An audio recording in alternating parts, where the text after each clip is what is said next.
Bismillah and welcome to another episode of The Bridge. Today we have a brother who's very well known in the music industry, very well respected as well, goes back many years in the scene, known to us by Jamal, but maybe known to you as RA. And inshallah we're going to go through his life story from young ages to the old and what he's doing today. And just straight to it, Jazakumullah khair for coming, bro. Most people that come, they come from far and it's free and no one paying no one nothing. You're just coming out of your heart, akhi. So Jazakumullah khair for that. And just straight into it, even from my era, I'm from Deptford, Ghetto, all that kind of side. From my days, I used to listen to you. I'm trying to say 05, 06, 04, them times there. So you was always one of the most lyrically gifted out of probably anyone I heard, to be frank with you. And today, alhamdulillah, you're still trying to, balancing what you're trying to balance. So from young, just go through for us, like, how your life was, where was you born, and just little stages. Okay, yeah. So I was born in London, St. Thomas Hospital. Obviously, about living in Brixton, you know what I'm saying? So that's where I was born and raised, in Brixton. What can I say, innit? Where did we start, innit? Obviously, I had... School days. Yeah. School days, primary school. I was a kid that always had knowledge and was good at my education and that. But on the flip side, I was just always fighting. And the other day, I don't know what it was. So I ended up getting kicked out. Primary school? Primary school. I ended up getting kicked out. My first primary school, which was in Camberwell. And then I went to my other primary school in Vauxhall. So I was trying to get into different primary schools, but they weren't having it. You know what I'm saying? So my record was just looking a bit mad. This is primary school, you know what I'm saying? Then went to the Vauxhall primary school and same thing, got kicked out of there as well. Then Same reasons, same though. kind of, the same, like, you know what I'm trying to say? Just nonsense, really, innit? Just fighting, going through all of that, innit? And then I got kicked out of there. And then no schools would accept me for about a year. And then I got into another primary school, which was in Stockwell. And then I lasted, it was only a year and a bit anyway, because I've already just wasted how much years, you know what I'm saying? So we're talking year 6 now? Yeah, so I went there year 5 and stayed and read it out there, you get me? And then from there I went to secondary school. Obviously, man was going through the same thing, innit? Where we're living, innit? It's your environment, you know how it is, man. Man's coming back to the hood, innit? So we're back in the ghetto. Nothing but nonsense going on around you outside. So you kind of just get drawn to that lifestyle, innit? Without even wanting to or knowing. It's what you know. You know what I'm saying? Is there a specific area you lived in within Brixton that was known for that? Or was I was in Loughborough. Oh, you was okay. I was in Brixton in Loughborough, so I was in the heart of the bricks, you know what I'm trying to say? So it was going left everywhere you turn, you know what I'm trying to say to you? So it's not that it was a glamorizing life, like, man, that's what man wanted to kind of live. It's just all man saw. Point blank fact. It's just all man saw. So it's like, right, this is what it is, isn't it? As a youth, man, you get what I'm trying to say? So man's going to school now, man's carrying different energies, if you get what I'm saying. So I'm thinking, well, youths in the primary school, you're not better than me. You're talking about, you're not from where I'm from. You know, you're going to say to you kind of thing. I think what did Tiny Boost was saying something similar. He said when he went to primary school, and if he went Camberwell or something, and he said the Brixton kids seem to be 10 years ahead when it came to the badness, so-called badness. So for them, badness was maybe, I don't know, someone throwing something or whatever, but then the Brixton kid would just be 10 years ahead. Yeah, it was. Man had a different kind, I don't know what it was. Like, man's in school, man's in primary school. More time you have little fights in primary school, it's like body blows. But when I used to fight in primary school, like, I'm punching man in the face. So just the next step. Yeah, he used to take it to another level, because then obviously now a school kid, primary school, got a black eye. Yeah. So it's not looking good, innit? Of course. So these are the things man was getting kicked out for, the same right, like, you're violent, whatever, innit? But to me, it was normal, because I'm seeing man get whack up on the ends regular. You know what I'm trying to say? So it was like, raw. So anyway, year 6 weeks holidays, whatever, back to the hood, you're seeing what's going on. You're getting more and more into that kind of life. But in that, sorry to disturb you, and Where's mum and dad in this? Mum's there. Like, that's one thing I can never say, like, mum and dad never done good for man. They always done their utmost, do you get me? But it was just the environment mum was in. So even though they're telling man, yo, don't do this, don't do that, and man will get beaten for certain things, you know what I'm trying to say to you? Like, so man was They'll nervous. beat you for when you're doing bad. Yeah, of course I was getting punished. So I was nervous on my mum and I was nervous on my dad. I don't want to upset them, you get it? But then it's just like, we're back on the road again. So we're back. You know what I'm saying to you? Yeah. So was you living a double life kind of thing? Like outside badness, but inside yes, kind mum. of, because obviously my mum and that, more time I was getting in trouble from school. The school telling them, innit, even though I might be trying to live a double life, they know though, innit, my mum and dad were like, you're up to no good. So they were on me hard. But I just used to kind of just risk it for the biscuit. You know what I'm saying? And so they were there, they done good for me and everything, you get me? Just a side point, Brixton has generally had a Muslim presence, even within the black community. It's been a presence for time in the Brixton community. So at that young age, you're in year 6, going into year 7, 6 weeks holidays. You know, you've got Bilal Shabazz here as well. You know, his family background of Islam and so on. Did you have at that time, or even your parents, any acquaintances, any relationship with Islam? Yeah. Nah, that's what I'm trying to say to you. Remember, man's people are Rastafarian. So obviously they don't take it to the extreme, like the whole, like, you know what I'm saying to you, but they've got dreads and that, like, so it was from that background. So man wasn't really seeing that. You know what I'm saying to you? And then obviously man used to just think, if you, like, a Muslim was like an Asian man. You know what I'm saying to you? Like, reality, that's what man used to think, innit? Like, man didn't know, like, right, what Muslim was. You know what I'm saying to you? Man was just like, right, all man know was Rastafari. So even when man's doing RE, remember that religious education in school, man's, we're learning certain things, you're seeing certain symbols, and it's only now I become Muslim, I realise, like, what certain symbols are, you know what I'm trying to say to you? But back then, it's like, what was that symbol, what was that? But it's religions, but it's just like, man, it's just going over my head. It's going over the head. Same thing, Tiny Boost was saying, same thing. Yeah, exactly. it's going over my head. Yeah, that's what you would think, like, you get me? And I had a brethren in primary school, I remember his name was Amzad, and he was my brethren, like an Asian, he was my brethren, and I remember he used to fast. So when I become Muslim now, things used to come back to me like, man, I used to fast in school, like in primary school. Okay, now I understand what he was on. You know what I'm saying? Certain things come back now, but back then you didn't think, like, I didn't think I could fast when Amzad was my brethren. I'm just thinking, well, that's not for me, innit? You know what I'm saying to you? That's probably just like, you're allowed to do that. But man didn't know no different. It's not for black people and white people. Man didn't know no different, like, right, you get me? It was only like, man started understanding God separately as man got older, you know what I'm saying? Cool, so moving forward, you're in year 7 now, same kind of stuff. Yeah, what school is this now? Then I went Ernest Bevan. Who is that? That was in Tooting Beck. Okay, so that's a bit further out now. Yeah, so mummy and that trying to push you, see what they're trying to do, they're pushing man further out so you can stay away from the nonsense. But it was an all-boys school. That's why it was just silly now, because obviously in the school, everyone... Testosterone. Yeah, you know what I'm going to say to you? Like, it's just all boys, everyone thinks they're bad. It's just all... So there was just non-stop fights in them schools there. And, yeah, man was getting into kind of mix of it as well. And I had a fight. I had a serious fight. And that there was bloodshed again in the school. And then I got kicked out. Fully?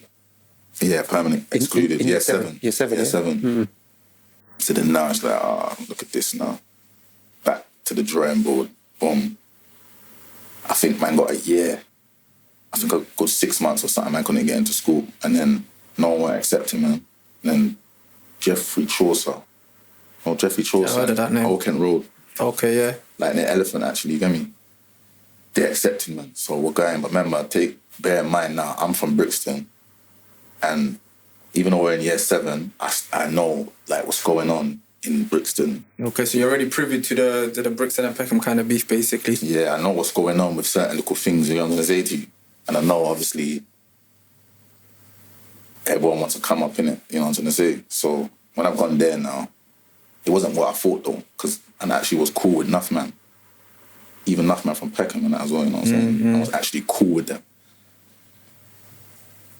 Anyway, fast forward, madness was happening there, got into another situation, another fight, boom, kicked out.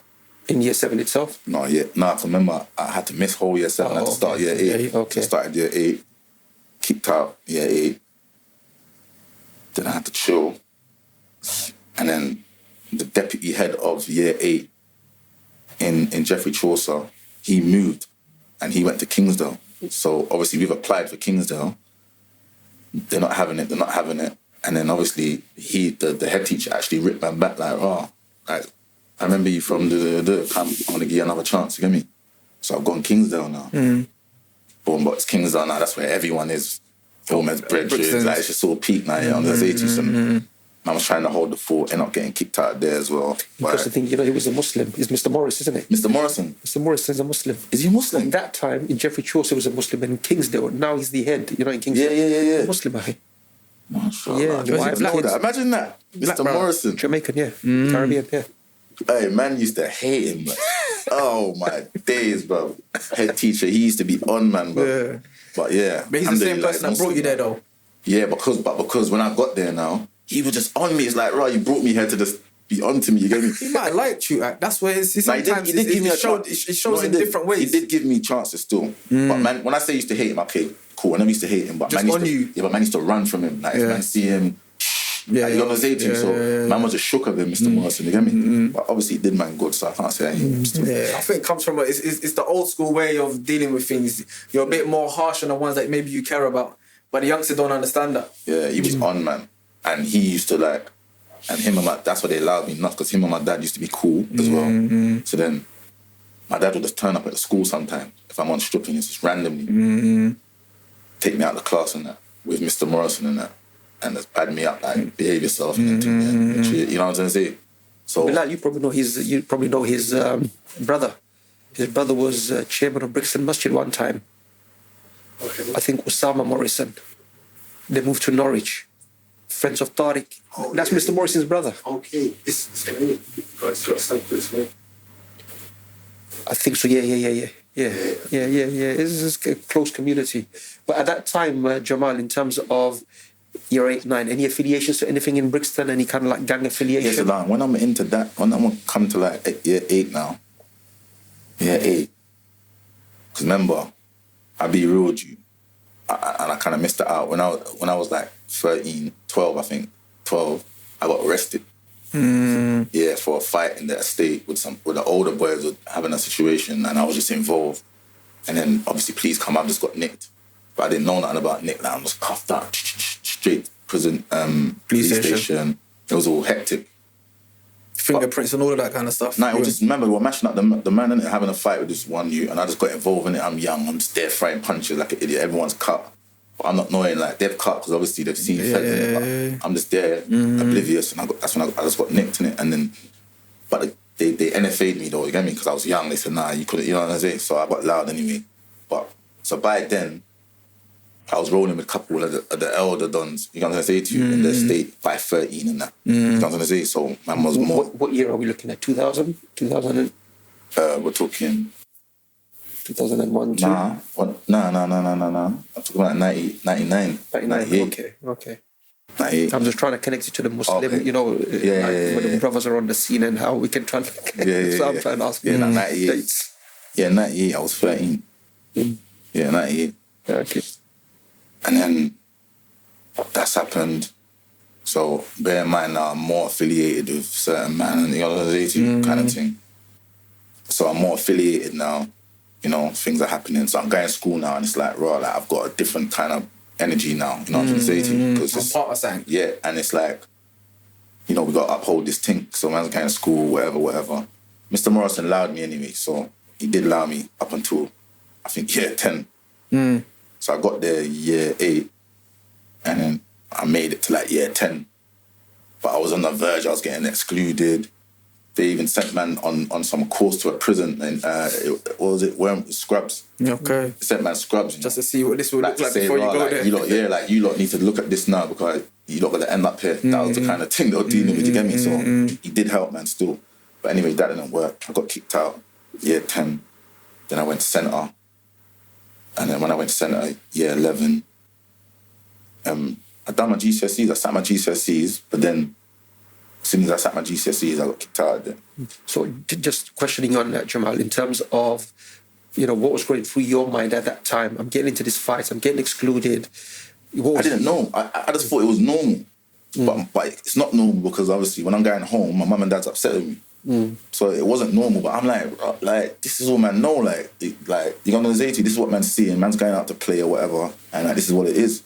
It's just for some reason it was just like that.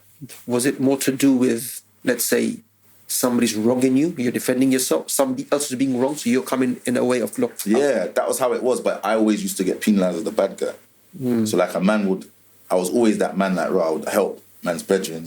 Okay. Man's brethren was never, they wasn't on a higher level at that age than man. Like they never had the links to certain man, and the like man's name was building from a youth. So it's like all the older men used to check for me, but they never used to check for man's brethren unless I say, right, this is man's brethren. You get what I'm gonna say? Okay. So I was always stepping in for man. I would always have to defend certain of my brethren. Were there older siblings that you had? No older siblings. I was solo. Okay. Yeah. Nothing might come up off the people's names. I did my thing from me. You get me? From just me. Okay. Like, don't get me wrong. I got an older brother. Okay. But he's not like that. You know what I'm saying? He's just a cool you. So, but obviously, I just did your own thing basically. Yeah, you know what I'm saying. Was your older brother involved in a gang game? Nah, he was. But how old is he than you? He's about 5 years older than me. 5 years older than me. Okay. But remember, he's got a different mum, so he didn't live in my house. Oh, okay. So it was just a separate order. Same dad, different mum kind of thing. Yeah. Okay. So have you ever asked him like why he didn't? Because we have this is like again, this is probably the 8th or 9th we've done one, and there seems to be a thing of same brothers, sometimes even sisters or whatever, same household, but one goes to one path and the other one goes to another path. And you could have exactly similar upbringings. Do you know what I'm trying to say? Same area, same everything. Fights happening outside, gang culture, all of that. But for some reason, one still does the uni thing and goes legit. The other one chooses to be on the road and do the road thing. Have you kind of come to the conclusion of to why that's happened or anything like that? Nah, I just think it was different households. It was and it was different. Even though we was exposed to kind of the same things, because we was all in the hood, but I just feel like it was different household. I was on my own journey. Like if we was in the same house, then there might have been a certain levels of like, right, yo, don't do that. This is how you do this, whatever. But I felt like I'm the man of my own house. So I have to do my own thing. You get what I'm saying to you? I can't rely on my older brother. Like I'm saying, you're not going to be there all the time. When I go back to my yard, I'm going back to my house, one up. You're in your yard, Quay over there, like it's gonna say to you. So I just had to just do my own thing. So I don't know how it come about to him doing legit way, yeah. and me going that way. I think it just I think also sometimes it's like we discussed that about the companions. Every Sahabi was different. You know, and sometimes within a household, you know, a person's character, a person's kind of like, you know, emotional makeup is different from another person. At the same time, one of the things was, do you think sometimes you got into predicaments where you were just being snaked, isn't it? Somebody, they had an issue. I tell you, the majority of my situation, Jay, is me defending other people. That was just, and then obviously I just take on the whole thing now. And then it's just me. My name's calling for it. Now I just have to deal with it. And then it just looks like, now, right, my man just beefing everyone, or my man just on this. But really, I was defending the next man, and he couldn't really handle the situation. So I've stepped in, or even if he could handle it, I've stepped in like, you're my dog, what's going on? And then obviously maybe because I don't know, I might be more of the general at that stage. I'm just going to push it and defend the order like all the way, you know what I'm trying to say to you? And then I just had to ride the wave now. So whatever comes with that. My name used to call for things I didn't even do. That's how mad it is.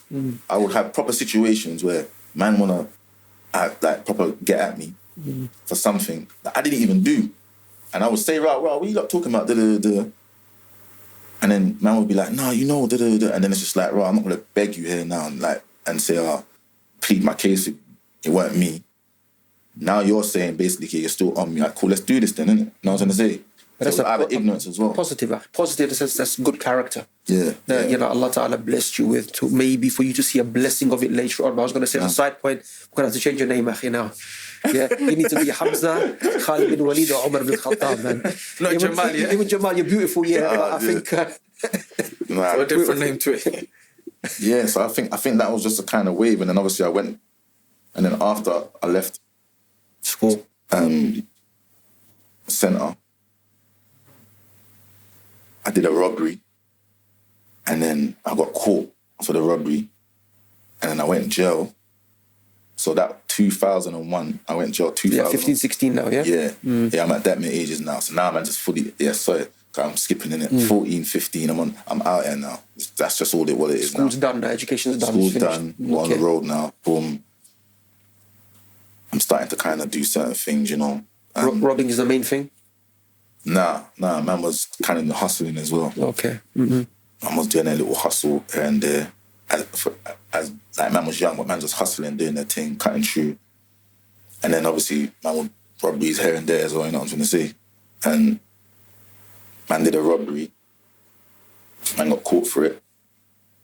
And then man just went straight to jail. So that was 2001. So now, it's put man in a predicament now, because now I'm in YOs. Boom, juveniles, you know, everyone's gassed up. Like, I didn't even go for it, I went Huntercombe. Huntercombe, okay, yeah. And them time at Huntercombe. That was a remand that time, I thought it was sentence. No, Huntercombe. Yeah. No. Remand or sentence? That was sentence. Okay, yeah, that's what I think. So you got sentenced for the robbery then? Yeah. Okay. So you said you went in. So I got bail. Okay. I got bail because of my age. I was on tag and that. And then found guilty. And then we got found guilty. Then I went in jail. Huntercombe. How long did you do there? A year. A year. So from there, I come home. So now I've come home with a total different attitude to life now, you know what I'm saying? Negative, positive? Just like probably more just an ego kind of thing. Like I've been in prison. I've been like, through it. Everyone was shook to go jail. You know the one at that stage there, not shook. Everyone's gonna hold it. Oh, but like, man ain't going jail, you know, jail this, jail that. Man done it, man conquered it, and man came out. You know what I'm saying? So it's like, come home. And it's what even me that's pushing the ego thing. It was how man was treating me. Like, yo, he said, yo, bro, I can't believe what. You know, it's just the nonsense as a youth, man. You get me? Man's young, innit? So everyone's just thinking different. So I've come home, boom, back to the board. We're doing this, the hustling, this, that, and the fourth. Leveling up in certain things. I've come out, my brethren have got new beef. So it's like, oh no, here we go again. I don't even know about the beef, but it's on now. I'm in the you're mix. part of it now. Man's pre me as well, like, that's the man, people, he's home now, we got to do this, you know what I'm saying? So, and at that time, you lot had internal beef? Or external, we're talking like Peckham still? Or... because you know what it was? It wasn't even Peckham like that, but man weren't beefing Peckham like that. Everyone kind of gets it twisted. Like, Peckham, it was just one or two situations that used to happen, and then man would have a problem with certain man. But because man know our next man over there, we'll try and iron it out. Or, you know what I'm saying to you? So it wasn't just like mad war, like, you get me? It was little situations that happened. The generation after man, they took it to that mad war thing. So obviously they took it to more like Brixton, Peckham.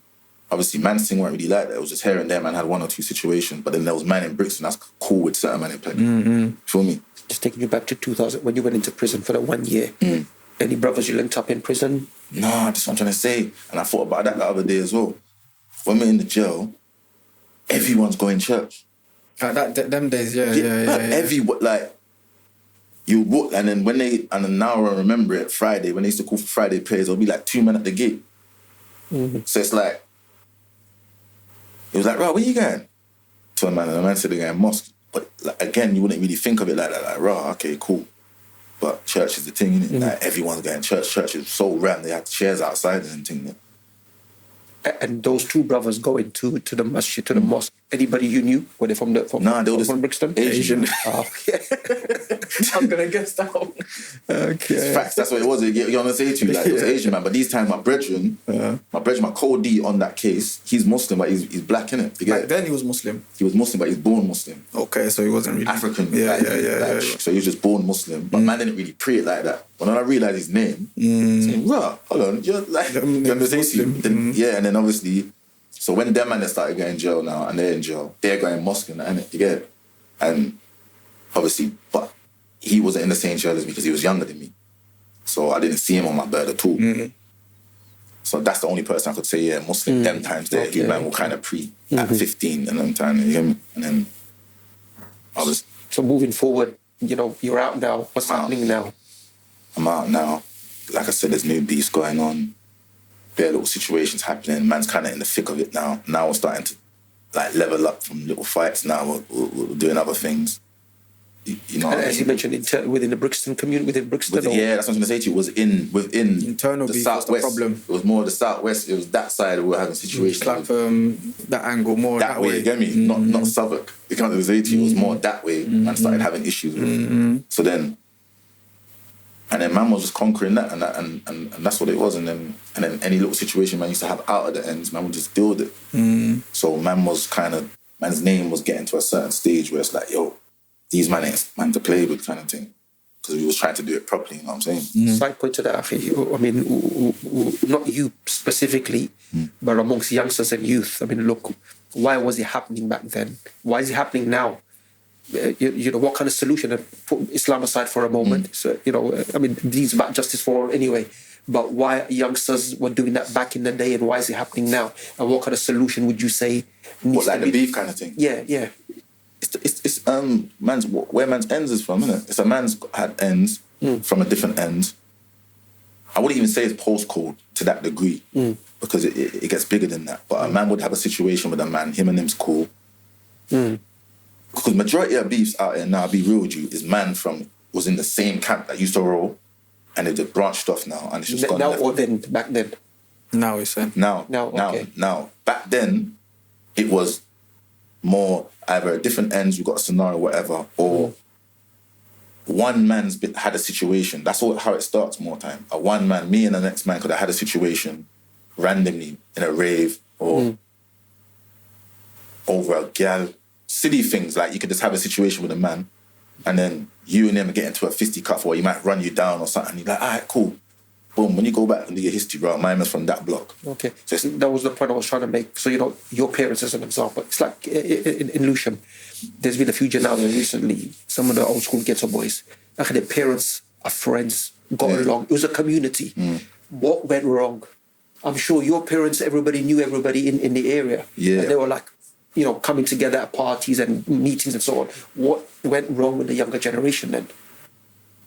I don't know, but I would say, like, my parents and that, and the majority of man's parents, obviously, Brixton's just got its own community, innit? Yeah. Like, Brixton's just that own community, so everyone knows everyone in that community to that degree. Obviously, people branch out, but I can only speak for my people. My people didn't know man who I had situations with out of Brixton, because remember, it's not in Brixton we're beefing, you know. Now, the local youths them up in Brixton are beefing man in Brixton. It's gone left now. It's ridiculous, man's beefing a man I rolled up.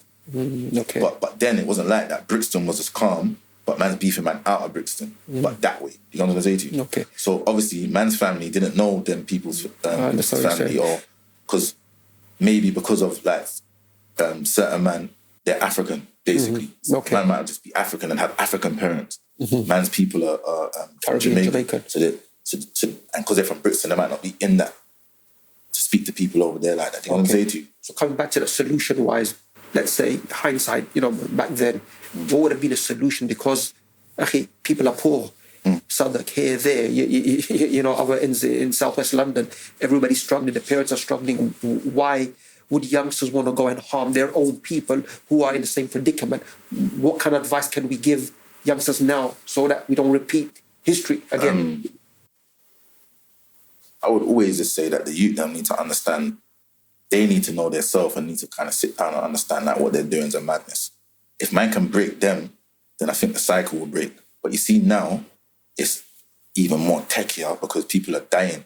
They're actually dying. So if my brethren's dead now, a man's going to have an ego like, raw, I'm not allowing it. Raw, man killed my brethren, I have to ride for him. These are how these youths think now. So obviously, it's harder to talk to a man who witnessed his brethren die in front of him. And it's hard for him to tell him now, yo, don't go and ride for your brethren. They'd be like, what are you talking about? You're mad. He's going to have a different emotion to that. Yeah, so that's why it's harder now for the youth then. But if man could speak to them like on a different level, the generals of each block, and I was saying this to colours as well the other day, if each general from each block came together and patterned up and called a truce, then it'll be dead. That's the only way it's going to work. Each general that's got sense that can realise, right, all what's going to happen is everyone's going to dead. Either everyone's going to die or everyone's going to go jail. One of the two. It's not helping anyone. No. It's facts. One of the two. Man's gonna either go jail or man's gonna dead. Or one or two man might make it through and go OT and never be heard of. But that's what's gonna happen. Facts. So every general from each block should have that mind frame, which is sensible to say, right, you know what? It could be me. I might dead. Joke thing. Eventually on this nonsense. So if each general says that and say, right, can we just call a truce, then it will just be simple. But even if I'm not promoting it, but even if man's like even money wise of trying to get paid, you have to stay within your bounds, because obviously you got beef with so much man. Now if no one weren't beefing and everyone was just cool, there's so much opportunities that everybody could would be successful. Everyone, there's so much opportunities, but obviously it just takes that level for the generals to say, right, come, boom, each general from each camp, come, we sit down in a nice positive place, boom, sort out our odds, and then squash the thing. 2 points to that, Akhi, quick. So one would be, inshallah, look, outreaching in terms of me outreaching, and there's brothers, from Lewisham, you could say senior in the game, willing to kind of like sit down. If there's brothers in Peckham, brothers in Brixton, and that's where, Akhi, I think we owe it to the youngsters and youth. Yeah, of course. For sit down and kind of like mediate and inshallah bring some peace. And, And I said that. I even said that when we were speaking to colours as well. I said, listen, I'm not a general no more. My time's gone. There's other youths that run whatever they run now. Like, obviously, man's thing was back in the day, innit? But man still well respected. So the youths them that run wherever I'm from, they will listen to man. So man's got to say. So I even said, like, raw, I'm willing to say, raw, that I can make my camp ceasefire all day. Alhamdulillah. You know what I'm saying to you? Yeah. So obviously I'm willing to, like, any of the other generals from the blocks that's going to make sense of it, whoever's being serious, to sit down and squash that thing. I can do that on my side. But it's like, I don't know, like, if anyone else wants to do that, we'll do that. That's normal. I'll put that out there from the jump. Inshallah. Second point to that, look, Islam, I think that's probably, and we'll come to your journey to Islam later on, but as to me as a Muslim, the only solution. Because that brings true brotherhood, true justice and peace. And why I'm saying this, there were Sahaba who before tried to kill the Prophet ﷺ, killed some of his close companions. Hamza was killed. Hamza, his uncle and he's kind of like very close to him in age and so on. So the Prophet ﷺ was hurt. Now, those companions that killed Sahaba, when they accepted Islam, what did the Messenger of Allah say? Islam's wiped away everything. So even if there's somebody who's killed someone and deen is brought to it, and the person on deen says, look, Akhi, Bismillah. And it used to happen, Akhi. I think generation prior to your generation, a lot of the beefs were just squashed just because of brothers becoming Muslims. Yeah, that happens now. It happens now. That happens now. Like that still does happen now. I'll be real with you. But it's man who's taking the deen serious. Because you got man that's just all over the place and that. But you see, if you know your thing, basics, because it's not even rocket science, basics, then obviously man will just know, for the sake of Allah, man, to squash this, innit? Standard. And it's just dead. And so there's enough man that now, who I never used to chat to before, but I'm talking to now, through Islam. That man's to squash, we don't even need to worry about that. Man's Muslim, innit? That's dead. I'm not trying to say. So, man, we do that now, but it's the younger generation, they're a bit too gassed, like they don't want to hear that. Because you got certain man will probably say, yo, even though man's Muslim, man killed my brethren, I'm on him. But you can't be, you know what I'm saying? It's bigger than, you know what I'm saying? It's bigger than you. Like, forget man killed your brethren, the whole thing is bigger than you. So you need to humble yourself, but it just takes those people that really want to do it to do it. So moving on in terms of anything you wanted to mention? I would have said just on that point, that and taking it back to when most of the gangs used to beef, and one of the reasons was for beefing, a lot of it was to do with lack of emotional intelligence as well. You know what I'm trying to say to you? Like, most people that I was in prison with, murders, and find out, like, what did you murder the dude for? And I'm not even going to say some of the stuff because it will bait up some of the people they weren't for, but it was just stupid. You know what I'm trying to, like, the most stupidest thing you can think of. I killed my man because of some piece of clothing. I killed this person because of he went out with a girlfriend. That girlfriend now is gone. Yeah, of course. Once you got that 35-year bid. So just that lack of emotional intelligence to, at that particular moment when something happened, to control your temper. Do you know what I mean? And then that could also go back to how you was parented. That could also go back to your environment. That could also go back to many things. So I think many guys that was in the gangs, including myself, there's a lack of emotional intelligence, how to control your anger in times of anger, because most of the situation was based on anger. And what did the Prophet ﷺ say to the man that came to him? He said, give me advice. He said, la taghdab, don't get angry. He said, give me another advice. La taghdab, don't get angry. Give me another advice. La taghdab. If I was angry, I would... But the point being is, he said, don't get angry. Why? Because getting angry, in that split second, literally, that's when you do the shoot, the stabbing. It can change and everything. when you go in your cell, you regret it. Feel like, why the flip did I do that? I could have done it this way. I could have done it that way. Then all the other scenarios start popping up. So I think part of moving forward would be with these youths, giving them different experiences. How to control your emotions. All right, let's go out. Let's play fight. Let's do something that shows you, if you get angry, how to control yourself, how to walk away. Self-defense even. Sometimes someone come with you a knife. You don't need to necessarily have a knife. Learn how to take that disarming and throw it away. Do you know what I'm trying to say? Because you can say years before the knife thing, a lot of people do the fist thing because they was confident with the fist. Do you know what I'm trying to say? But what happens is some people don't have the confidence for the fist. What do? You pull out a knife. You pull out a gun. It's the easiest option. So that's personally the more I thought about back in the day. The few things I think can kind of moving forward with these youth, especially these youth. I remember I come out of prison, not a funny story, but a sad story. I was at a mosque and there was this little kid just running up his mouth, proper running up. And I just said, you know what, I lost it. But I not lost it to the point I beat him up. I just grabbed him, I took him round the corner. We saying that. When I'm saying the guy cried on the spot, tears flowing from his face, I'm thinking, but in front of these friends of yours a few minutes ago, you was on some smoke like, you think you're an OG and all this crap. But now it's just me and you, no one else there to say nothing, you're crying. Meaning, you're not really that bad at life. Do you know what I'm trying to say to you? So, And that's the majority, man. And that's the majority of them. Because the minority, wallahi, the funniest thing is, the ones who are really so-called bad have a level of manners and etiquettes. This is it. You notice that? This is it. Most man that's really so-called bad boys or whatever, they have a level of etiquettes and manners. Like someone's older than me, I'm gonna respect it. And principles. It's the ones that are washed up and don't know nothing about the road life really, that don't know the principles and how to deal with elders. Yeah. Do you know what I'm trying to say to you? Push the gas. 100%. 100%. I've got another story. I'll tell you a man, I bucked in prison. He was in for murder. And he used to walk around the wing like this. I said to him one day, you know what, bro, let me see your papers. So we went in his cell and I had one other guy chilling outside. And he took out his papers. And I'm reading these papers. He's like, yeah, he got arrested for murder, And then he said, but when, I don't say his name, but when he got charged, he fainted. So we all looked at the dude like, bro, but you walk around like you're some Teflon Don. Like, I'm here for murder. But when you got found, or charged, should I say, they said on there he fainted. Yeah, he blacked out. Why? Because the scenario now hits you, subhanAllah, I'm going to go for 30 years. Meaning you're not really a murderer, bro. So don't act like you're something you're not really about that. And now you're doing 30 years.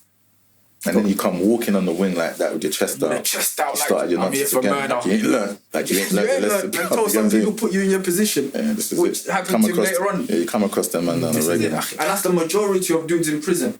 The minority, like we said again, learn from their lesson. They say, you know, I regret what I done that day. And now I'm here for 20 years or 13 years or however many years I got left. They humble themselves to a certain degree. Not all of them, but a majority of guys that get done for murder, they learn their lesson very quick. Do you know what I'm trying to say? So I think moving forward with the youth, definitely a level of self-awareness, like you were saying, and especially intelligence when it comes to the emotions, how to control it. I think that's probably the key, is just the emotions and how we control our emotions in times of conflict. Walk away, hold down your ego. Think of another day. Think about your mom. Think about your dad. Think about if you're a Muslim, Jahannam and Jannah. Things like that. It's peak. And that's what I'm trying to say to you, Because that's how I think now. The Jahannam thing. It's peak. Like before man even make a move on certain things, I think, it's peak. Even certain little things that's happening in the ends, the advice man's giving the man's little bros them. I have to watch the advice man's giving them. You know what I'm trying to say to you? Because sometimes, man, you know how the thing is a shaitan. So man can lose their mind sometimes. They might even say, don't. Then I have to remember. And then I'll reverse that. You get me? But sometimes I catch myself, you get me? Going to say, do a mazzoline or do this, do that. I'm saying, man, I'm going to have to answer for that. So I'm saying, even though you didn't do it, yeah, it's really under you. man's gonna have to like. So obviously, man, always try to give them like positive kind of advice now. You know what I'm gonna say to you, instead of like, yo, just go and step on that. You know what I'm gonna say? I always try to make them see the different side of it now. So it's Jamal, just moving on in terms of, so, you know, the Brixton kind of like era, any further gang affiliations? I used to hear back in the day, you know, you were with Old Trey. Did that come later on in the scene? You know? That come like what? Old Shay come like 05. So you were probably about what? 05 times. So them times, man's 19, 18. Okay, 19. so before that, what happened before that until you came to this scene? Before that, I was just Doing your own on my ends. Yeah, I was just on my ends doing my own thing. And man was just connected to the obvious group, what people know man from. Okay. Man was connected to that, and man was just doing our own thing. Like we built our own empire, so we didn't have to run down younger 28. So did it, you know what I'm trying to say? Man just had their own thing. In a part of Brixton or Brixton? Yeah, in a man's place, Loughborough. Okay. Like that was man's place. Okay. So that's, so you said 2005-06. Now, some of the brothers came on the scene in that time, that period. yeah, so 5-6 now. Yeah. Yeah, no, but you see, I'll be real, 2003, 4, the brothers thing kind of kicked in. But it was new to everyone, innit? And I was like, yo, what's this kind of thing? It was just a new order. But obviously, some of the brothers, mashallah, they took it on like from then. And alhamdulillah, they're still Muslim now. Okay, so when that came on the scene, were some of them your friends because they're from ends? Yeah, it was. So some man's brethren, and some's not.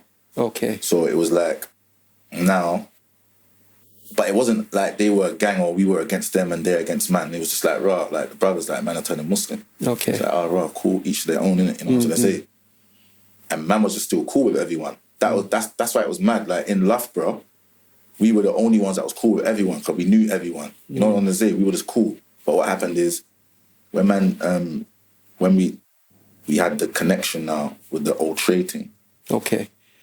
So that's when you're 1920, you joined the Old Trey, yeah? Yeah, no, we didn't join. It weren't like that though. It was just like a, you know what it is? Obviously, one of the bros and come out of jail. And he's older than man, obviously come out of jail, and he kind of set that. Was he from your ends, from Loughborough, or from an extension? It was from Brixton, but obviously he lives over like that side, that over like Wandsworth sides, and obviously he set that order, his little brother and that, and boom, boom, boom. That was that kind of thing, and then obviously their man's people, innit? Like man's like that. So it was just an automatic like connection. That's what it is, innit? And then obviously. So how was he in terms of, look, he's from the next ends of Brixton or Lambeth or close to Wandsworth, and you're from this side.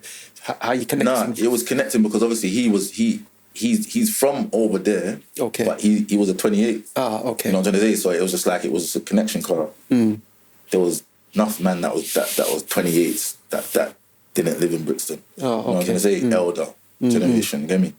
So he was over there, but it was just like, right, that's bro, but he's over there. That's where he lives, innit? So, but now, the little youth them and his little brother that are grown now. Yeah. So obviously, they've grown, they're having a situation with the same people man's having situations with. So it was just like an instant connection, innit? Like, we got the same ops, just is what it is, innit? And it's a family thing. So man has kind of just made the thing like, raw. It was just like allies. Boom. So that was just the team now. So it was just man's thing, what man would scream, and it would just be Old Trey would dwell on it. Okay. But so it was Old Trey. Old Trey was like you just had Old Trey, and then the Old Trey thing, you'd have different camps in there. You know what I'm saying? But no one just like, yeah, I'm just Old Trey, except for man from Wandsworth. At that stage, some of the brothers used to say, you know what?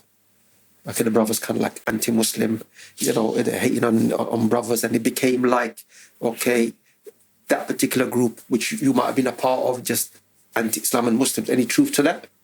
Nah, there was no truth to that. But everyone used to think that for some reason. I don't know why. Only because, and it might have looked like that because we were the only ones that wasn't. Because there was at a stage where everyone was turning Muslim because they're shook, they're nervous. They don't even know why they're turning Muslim. You know what I'm saying? They got no ilm, nothing. Like, they don't know nothing about it. They're just jumping on the wagon because everyone's jumping on it. You ask certain man certain things, they don't have a clue. Like, right, yeah, man's just Muslim. Taliban scar, boom, man's out there. Okay. On the field, like, yeah, we're out here. Like, that's what man used to do. You get what I'm saying to you? So we were the only ones that was like, right, man ain't just jumping on no wagons. Man have to know about something. Man has to know about it properly, innit? You know what I'm saying? But what happened is, man had man. There was man in man's camp that was turning Muslim, but for the right reasons. So you know what I'm saying to you. But they're in man's camp. So we had brothers in man's camp, and then. Well, some brothers say, look, those brothers on that side, they got no wala and baram, man. They're rolling with the cuffs on that side. You got the brothers on this side, man. Yeah. That's what it was. That's what it kind of was getting down to as well. And then it's like, it's mad because obviously the brothers, like they were serious brothers as well, innit? Like they were serious on your camp, or both sides. On both sides, on both sides. But away from man's camp, the brothers were serious, like they were on their thing, regardless, before that. So obviously they were serious. But man used to get on, it was all cool, because it was a Brixton thing. And then obviously, it's mad because certain brothers used to try to give man dawah. You know what I'm saying? And man used to hear it, and there was a stage where man was like, oh, yeah. And then what happened is something has changed. Like, one night, one of my brethren got licked over, and then it was like, man was saying, right, it was the brothers. So then obviously it's just like, rah, hold on, that's what's going on. So it wasn't man was saying it was them. It was just like, rah, okay, so that dawah got put on hold now. Okay. None of the 80. And then you just started preying other things. So what was going through your mind about Islam at that particular time? Nothing. It's mad because man didn't even have, even though them situations were happening, man didn't have no hate for Islam. Man had hate for certain people. Man. Okay. You know what about God, Allah? Did you believe in God?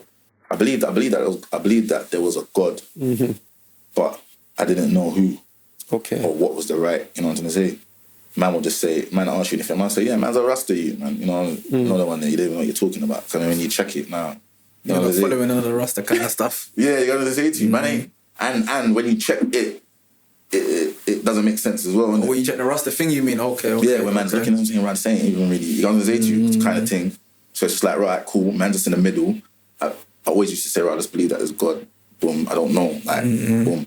And man used to sit on that fence. You know what I'm saying?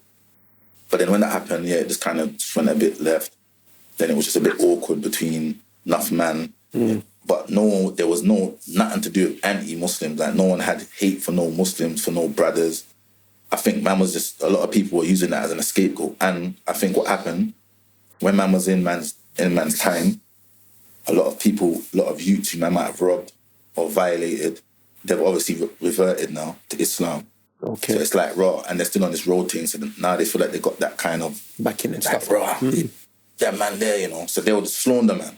You know what I'm say to you, like knowing, like man ain't got no issues with no brothers. Like, what are you talking about, bro? Brothers in man's camp. How come man had issues with brothers? And man was always respective to Islam, even though man weren't Muslim. That was one thing. All of us, he was always respective of Islam. Even your elders? I never had no elders, but man who was older than man on the ends, even some of them was Muslim. You know what I'm saying? So man always had respect for it. Man would never downplay it or nothing. You get it, even though I didn't know about it. So moving on now in terms of from there, you're 19, 20. I think when I met you were 21. Correct? Nah, when you met me, I was... Nah. When you met me, I was 20... That was what, 2013? That was 2013. Okay. Yes, I was 20. I would have been 20... I think 26. 26, yeah? Nah. I was about 27. 27, 28. Yeah. So between that time and that time, what else happened? And because that was a serious charge, correct? Yeah, so obviously that charge that happened, and a lot of people don't know this, so you're getting that good juice here, you get me? What happened, that situation that happened, it weren't even nothing to do with, man, what I went in jail for. People don't even understand that. Like, it wasn't, man, the feds just wanted man off the road. They actually stitched, man, with a case that I know nothing about. That's how techie it is. So man went and sat down for something that man didn't even do. That whole 10 years? That whole 10 years. You done 10 years straight? Yeah. What, based on what circumstantial evidence? Circumstantial evidence, you know the thing. But it looked like it was me, if you get what I'm saying. Yeah, of course. It was mad because my phone records are showing that I'm on the scene. Not even on the scene. Cell site.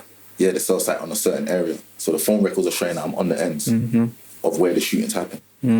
It's mad, but where the shootings happened is downstairs from my mum's yard. So obviously I'm going to be around that area. It's my block, you get what I'm saying? Mm-hmm. So everything that's pointed to me. So the jury was just like, they're stupid anyway, the jury. When I looked at the jury, they use like videos of you rapping and things like that. Videos, they just played, man, the bad guy. Look, he's talking about the Mac 10. Bad character. They just done a Mazzoline, bro. Like, they just threw everything at man. Mm-hmm. And it wasn't even man. That's how mad it is. But did you know who done it kind of thing? And you thought if I say wherever, it might link to them and just hold it down, or what was it that made you still hold it down? Why not appeal it and... Man appealed. Oh, you appealed? Man appealed, but it just got slapped back. Man appealed because obviously they're saying like, what are you talking about? Because it was you ain't coming with no new evidence. Like, what are you coming with? There's nothing I could come with. It was peak. Everything was pointed to me. It was just techie, bro. And that's why obviously sitting in jail, then I realised it was Qadda.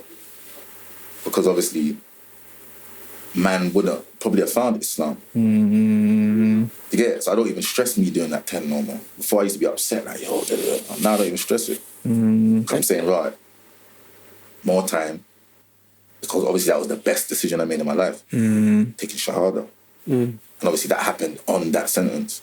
So if that sentence weren't there, who knows what would have been going on out here now. You know what I'm trying to say to you? A few points to that. So one, like you mentioned yourself, Allah's hikmah. That you had to be in that situation to become a Muslim. And if you weren't in that situation, then the Shahadah wouldn't have come. So everything, like you said, qadar. You know, and that you could say the biggest hikmah and the biggest blessing that you ever got. And that we all got, Islam. Saying that, so you've come inside now. What made you inside start looking into Islam? Was it reading? Man wanted to. I wanted to pray in it. So man's in jail, man's doing a thing, whatever. But I wanted to pray. So I'm saying, yo, how does man pray? You know what I'm saying? Like, I want to pray to God, innit? Like, you know what I'm saying? I believe that there's one God, but I want to pray to him. So how do man pray? So then that kind of clicked the switch, like to say, well, you know what, man, I have to kind of look into certain things now. So man took time out, and man, at first I kind of read like upon the Rastafarian thing. Just to see like, right, what's really going on now? I got time now, innit? I got time to sit down. Boom. And it's like, kind of thing. Put that to one side. Then the Bible thing. I looked into the Christianity thing. And I was like, You get me? Getting church in prison earlier on? Yeah, man's going to church, but remember, man's going to church, and you're not even people that just... to link up really, innit? Yeah, like, you're just in the church, and man's... you got the choir, not the choir, the people that that's just... live thing, and people just singing and that. So it was just like, bro, like, this can't be, you know what I'm saying to you, kind of thing. I can't learn how to pray from this, because this is a madness. Man's just going to church and bare madness is going on in there. And then, obviously... I man ain't disrespecting the Christianity thing, you get me? I'm just saying, obviously, to me, how I just thought, obviously, the given man, what kind of took me away from that completely is that they were giving man, in church, they were giving man the bread, and they're saying, well, that's God's flesh that you're eating. And then they'll give man the cup with like, blood in there. I mean, wine in there, but it's not wine, obviously some... symbolic of the blood of Jesus Christ or something. And say that's the blood of Jesus. So then now we're eating and drinking blood. That was a madness. I said, listen, that you get me? I just kind of just like thing from that completely. And then now I'm saying, right, and then I was looking into it. So this is all your thoughts going through you in prison. You're thinking this yourself. Nobody came to you and said, look, Nah, I was thinking of it. I was thinking of it. What about reading anything in terms of reading? Did you read the Qur'an or anything? Nah, that's what I'm saying. I was just going through that. And then there was brothers on the wing, and then I asked them. I was like, always see them go drummer and come back. I'm saying, well, like, how does it work? Like, talk to me. But man couldn't give me. You see me, I'm very persuasive. Obviously, you don't really know me now, but I'm persuasive to where I need to know something like to the T. And if you're trying to show me something, you have to show me it correctly. And if there's any blemishes in it, it's just like, you can't explain it to me, then I'm also going to jump on the wagon. Obviously, I'll go and do my research myself. But because I'm in jail, it's very... I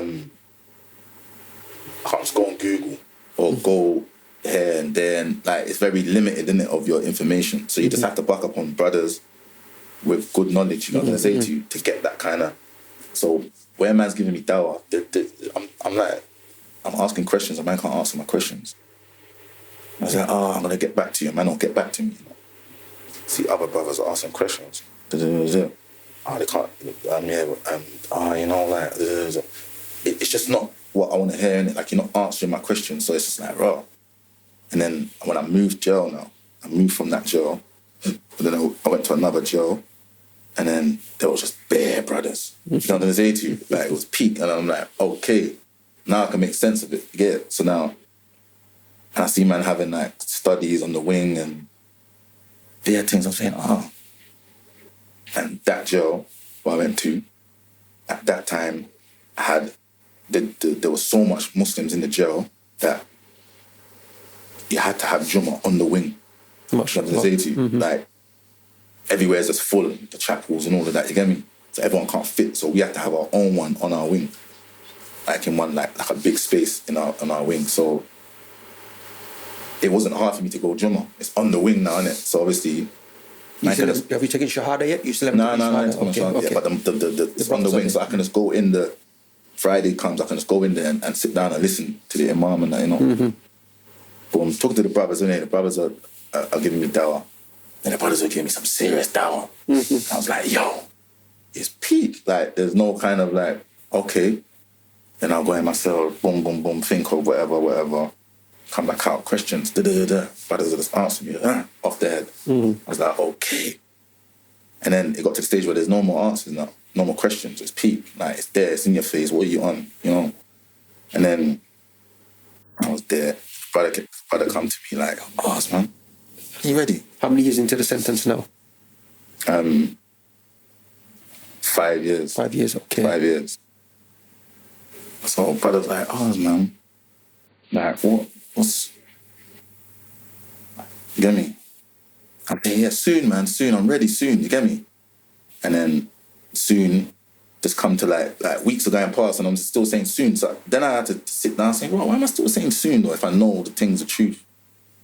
And then the brother come to me, and he said, yo, when you ready, man? And I'm saying, tomorrow. And he's like, why tomorrow? Why not now? No. But remember, he's my brethren as well, you know. So it's not like, it's banter as well, innit? So he's like, why? Well, here now, why tomorrow? What's the difference in now and tomorrow?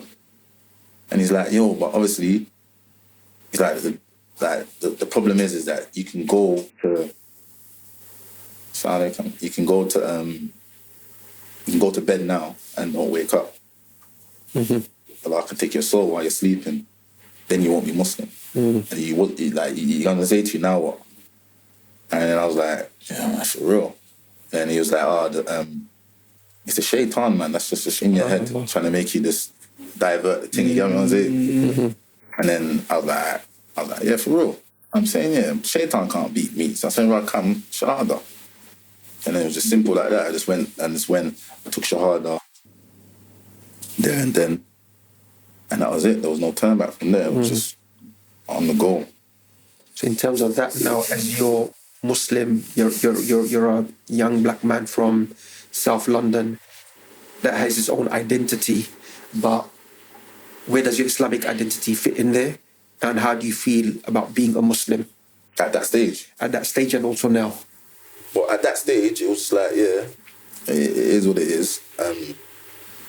No one can't tell me nothing. No one can't tell me, like, there was no force, there was no, you know what I'm saying to you? It's like, right, that I made that decision, and I make my own decisions anyway. So I've made that decision, I'm happy with it, I'm running with it. So I didn't even have no thought process in that. At that stage, it was just like, right, man, I just need to learn their deen. Simple, man, was just on their deen, learning certain things, you know what I'm saying? Obviously not rushing, but just learning, you know what I'm saying? And then now, it's like, if you're talking about now it's a bit more techier for me because it's like the music thing, innit? You know what I'm saying to you? Like, obviously, man know it's haram, man shouldn't be doing it, innit? So now it does play on me, innit? Like now. But it's just one of man's fitness that man trying to kind of... We'll come to that, we'll go on that discussion. Well, so one of the things we've taken Shahadah, I've mentioned to you before in terms of some of the brothers might have thought, you know what, like this brother's on the other side, you know, he's against us, he's anti. Now you've taken your Shahadah, your concept of wala. At that specific time, you know, for Muslims, I'm a Muslim, these are my brothers. I get it, not to say, look, you're going to harm non-Muslims, but we have a special bond with Muslims of anybody else. At that stage, you've taken Shahadah in prison, brothers are in prison, there's other brothers. What are you saying to yourself? You know, these are my bros, that's it, period. And you're going to have no beef with any Muslim? Or what was your thinking exactly right there? Exactly that. Man saying, man can't beef brothers, you mad. Okay, Because alhamdulillah. man know the thing now, innit? Like, man can't beef no brothers. And I always put it out there that when man land, man would always put it out there in the open that anyone man had issues with, if you're Muslim, khalas. Done. You don't even need to talk about it. But if a man's obviously still pushing badness after I've said that, then obviously I'm going to have to defend myself, innit? That was my thought process then, innit? But I'm telling man, where our man's Muslim, we ain't got no issues again. And if you're Muslim as well, you should be saying the same thing. You know what I'm saying? Just simple, like, fact, innit? You know what I'm saying? Man should be saying the same thing because you know that what's going to happen if we do spill each other's blood. You know what I'm saying to you? Or God forbid, I kill you or you kill me. We know what's going to happen. So we should be here saying, well, you know what, that's khalas. So I put that out there from the jump. Alhamdulillah. And of course, since that time, you've been Muslim a long time now, so alhamdulillah, that's probably become even more enhanced, in terms of your understanding of that wala for the Muslims and so on. Correct? Or Yeah. Alhamdulillah. Going to anything, because you were mentioning before in terms of, you used to listen to him back when you were, 2004, and he was like this. I've always said it, bro, lyrically, and even, that, like, when you listen to music, even those, alhamdulillah, I don't listen to music anymore, but even those days, there's a big difference between people just making music and people talking from the heart, and that what is like happening. You can feel from certain people's lyrics that this is what it is. Do you know what I'm trying to say? Other people just trying to make rhymes, and you can tell you're just a poet. Do you know what I'm trying to say? Whereas other people with him anyway seem more like that. So I would say from my question would be more lyrical wise, where did you get that from, kind of thing? Like, what was it? So was you a person who read much, or was you a person who... Nah, you know what it is? Back in the day, remember jungle days and that? When it was jungle days, man used to like imitate the jungle, man, the minute, like Skibbity and that, man. And that was like just rolling off the tongue. Then man used to just chat rubbish on the mic. But I'm just saying, that's who man used to listen to, that whole jungle. So yeah, that was an English thing, innit, jungle. And then when it come down to garage, and I started spitting garage, I remember man's young them time there. I'm talking like 96 and that. You know what I'm saying? 96, man's got the cool FM tapes and that. And man's listening and doing whatever. So I've always been kind of lyrical from then. That's when man started kind of dipping in the music thing. But I wasn't taking it serious then, you get me? And then just before I went to jail, obviously, that's when I started kind of taking it serious, and it kind of took off. And then I got shut down. Did you have a group, or was it just you? There was a group. There was a group. G's. Anybody from that era, from that group when you were young, and also anybody from your siblings or relatives, cousins that became Muslim? Yeah. From the group, from when I was young, Muslim. Now, alhamdulillah, like 97% of man's people are Muslim. MashaAllah. You know what I'm saying? So, that's a lot. Alhamdulillah. Man's just trying to get that dawah to mumsy and pops now. Allah guide them to Islam. And have they seen, obviously, I'm guessing they must have said it to you, the difference. No, but I give them dawah. Don't get this thing twisted. Like, there's no them just seeing it from the sidelines. I go there and I'm on them. You know what I'm on there. Yeah, but I'm saying, in you, did they see the difference? Of course. Yeah, of course. From what you was to what you become, kind of thing. They see the difference, 100%. They notice it. They say it's a good thing. That's why it's good to have that character, you know what I'm saying? Yeah. I think moving on then, so you said you come out of prison, or we haven't mentioned that, but you come out of prison when? Which one? Which the last sentence, the main one. 2018. 2018. So I came out early 2018. Okay. And then did you have like what the future was for you then, kind of thing? Because obviously now you're doing man music come out, thing. I'll be real, I come out, man went looking to do no music thing. Come out, man was like, yo, and then it's just, I don't know, but it just went mad. What did you start off doing initially when you came out?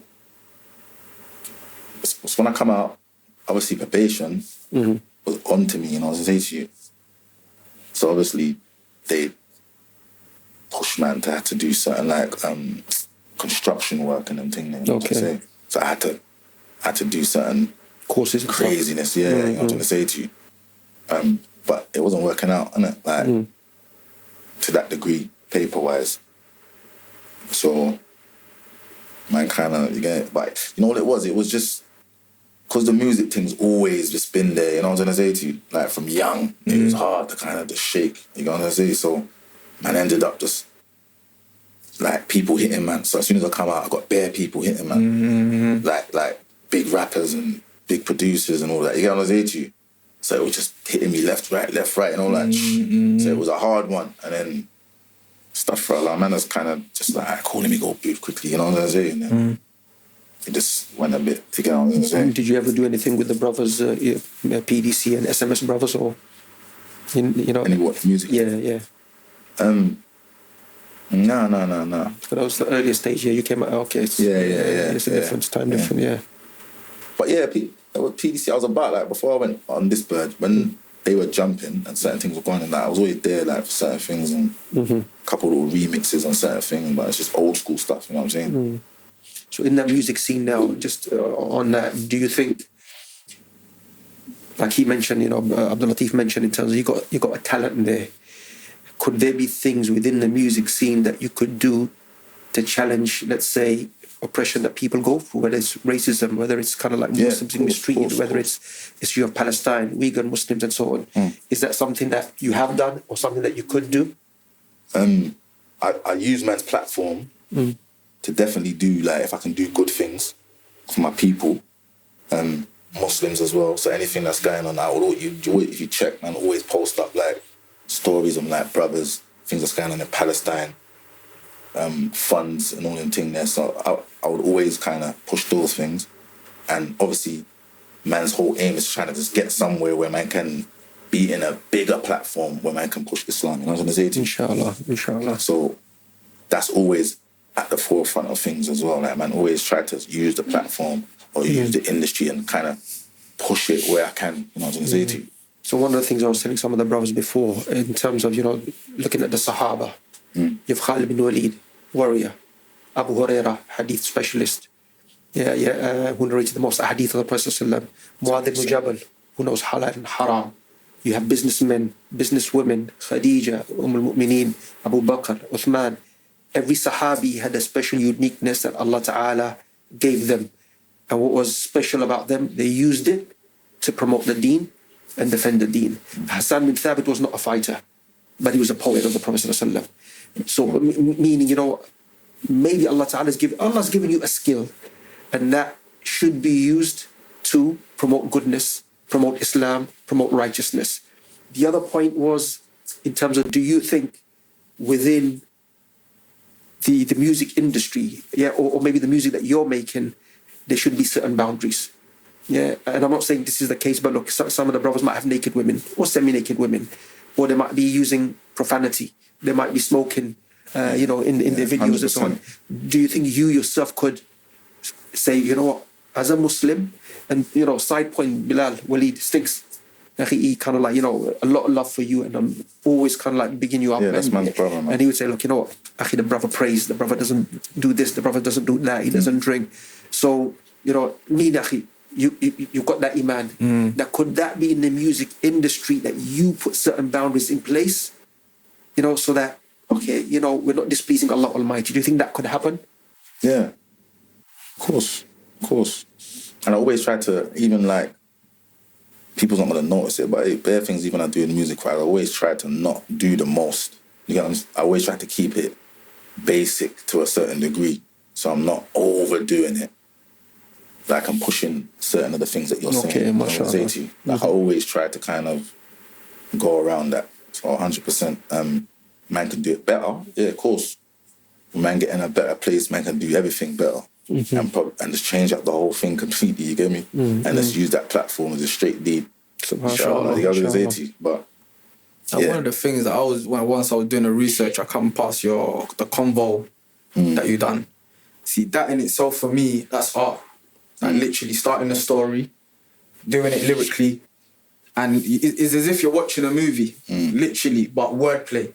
That's crazy. So even having that, but telling a story of someone coming on Dean, having that, and talking about a sister getting, I don't know, married, and, you know, like, I remember Jadakiss made a tune about a sister that used to get beaten up and she got raped or whatever. You know, similar to even Tupac, you done the Tracy had a baby. I forgot what the tune was, but Brenda had a baby. Brenda had a baby. Tracy had a baby. That's the English version. What are you thinking of, mate? What are you thinking of? Tracy from EastEnders, bro.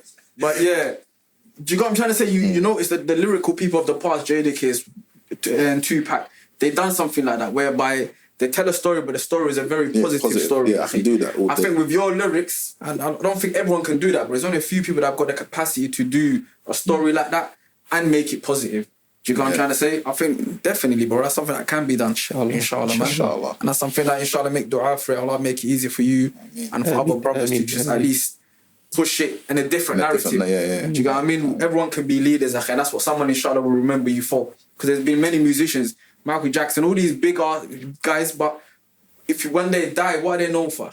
You know, what do they really leave behind it? Everyone's going to make music, everyone's going to make money or whatever, but there has to be something of a legacy to say, you know what? Never left a proper foundation. They done something different, man. They moved different. Muhammad Ali's remembered because he moved different. Malcolm X is remembered because he moved different. He didn't just follow the whole crowd and make music or became a boxer and just follow that. No, they done something that was very hard that many people wouldn't have done. But later on in the future, the fruits came through. Do you get what I mean? Until today, you have us lot talking about their names. So inshallah, something like that for you lot, man. Inshallah. Akhi Jamal, just a few more points, inshallah. Again, appreciate for you coming down, Akhi, taking the time. Just, down to the brotherhood, inshallah, that you've taken this time. May Allah reward you with khair. But one point and then another one I will ask you in terms of any regrets prior to your Shahadah and then since Shahadah and now, anything that you feel, oh, these are mistakes I made, I could have done things better. Yeah, so past-wise, yeah, of course. So at the beginning, I wouldn't say regrets, because then I wouldn't be me. Obviously, everything I've gone through, from youth all the way up to now, or up to when I took Shahadah, that made me, innit, that person. So maybe if I didn't go through none of that, then Shahadah wouldn't have been in man's side. You know what I'm trying to say to you? So that's an important point. I always say that I never regret man's past. Maybe if I could have done things a bit, smoother or whatever, but how it planned was how it was meant to be. So, I wouldn't regret the past like that because it made me who I am. But now,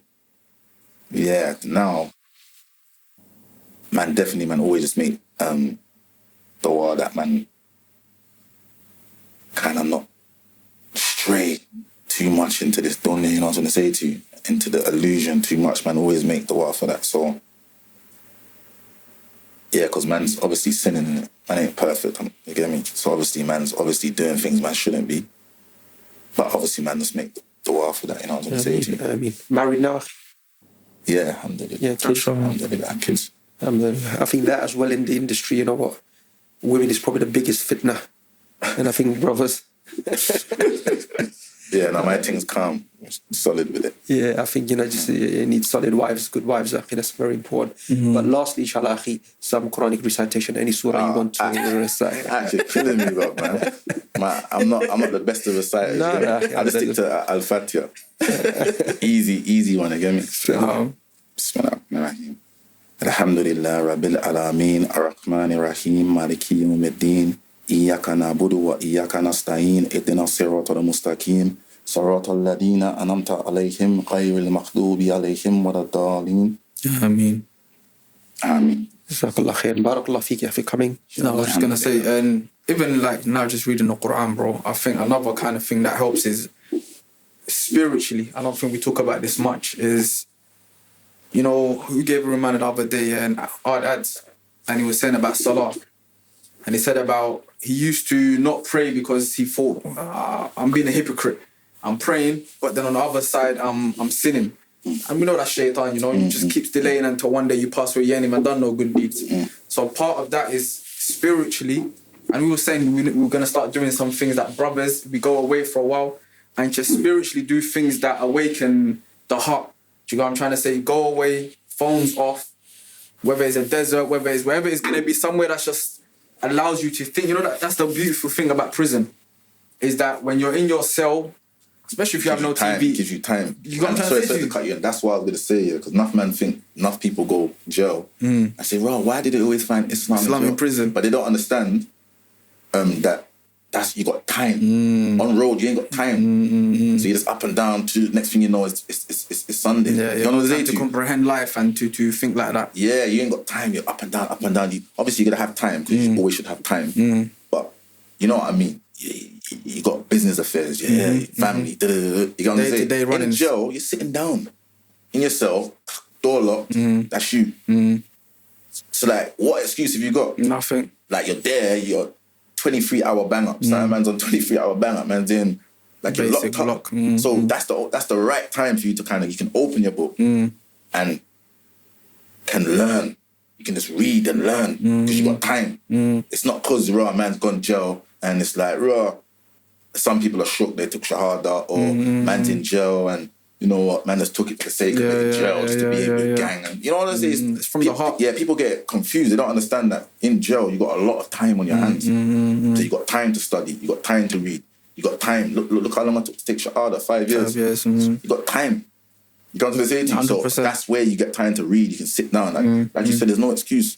But that's what I'm saying. I think we need to make that. And Imam was talking about it, and every person that's come so far, I think that's something, even if it's once a year, brothers in the music industry, brothers in other industries, it doesn't just because your scene is a scene that's public, you can say, oh, that's a sin. But there's many private sins all of us make. Do you know what I'm trying to say? So something that once a year even, brothers go out somewhere, put the phones away and just learn the deen to at least spiritually help you and all of us take the step to leave what we're meant to be leaving. Do you know what I mean? Because sometimes when we're in the scene, like you said, every single day you're in it, you're going to keep saying to yourself next week, next year, the year after that. And we're never really going to leave or change whatever we said we're going to change or leave. So I think that's definitely something Imam to push many of us to like push. a retreat, a 1 week retreat, maybe Umrah, maybe Morocco, get the brothers together, learn, pray together, stay near a masjid and so on. So inshallah, hopefully you're up for it, inshallah. Yeah, definitely up for it. Yeah. No, that's it. And then last question we always ask everyone is like, now that you've, obviously you're a grown man, you've lots of wisdom, what is it that you would kind of tell yourself at a 10-year-old, 13-year-old, 14-year-old to kind of maybe stay, like you said, maybe steer it different or make different decisions? I think now, because Islam's such a big thing now, it won't, like, obviously it's always been a big thing, but you know what I mean? In this community, minority. It wasn't so crazy. You know what I'm saying? Now it's so the youth them, there's a lot of like places for them now to kind of just know Islam properly. You get me? So I would say like that age there, if I could do it like that, back 11, 12 or whatever, man would just start looking into deen then. And it humbles you get me? Because it's humbled me. And I was a very rage person, you get what I'm saying to you. But the way it's humbled, man, like, even man's family, like I said, even man's family, I was surprised at, you know what I'm saying to you. It's just humbled, man. Because, you know, the thing is deep in it. So I would always say to them, you there now, at that age, if they could, at 12, 13, look into Islam, man. You know what I'm trying to say? And not, like, forget the bad man thing. You get me? I always say this. Like, even though sometimes man might talk certain things, like I always tell them that man might talk certain things in man's lyrics, and I know man shouldn't. But what man's talking is man's past, what I've been through. I can't talk about things I haven't been through. So I'm only talking about what I know. You get it? But it's just man's past. But I always put that on the end of it. Like, this is just entertainment. Like, it's not serious. Don't take it serious. Don't take it literally. You know what I'm saying?